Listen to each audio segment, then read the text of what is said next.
Перед началом просмотра обязательно поставьте лайк и оставьте свой комментарий. Они нам очень важны.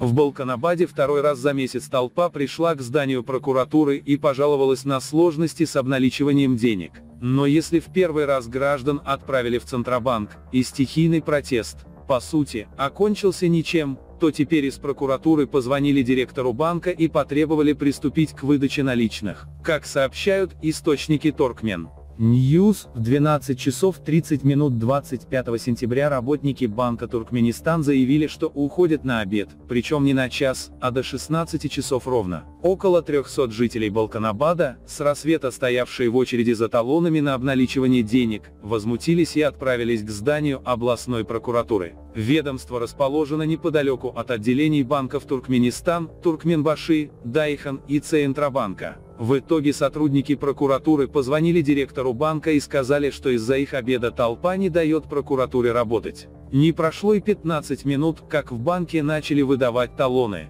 Теперь люди, вдохновленные успехом, в случае проблем с выдачей денег или талонов сразу направляются к прокуратуре.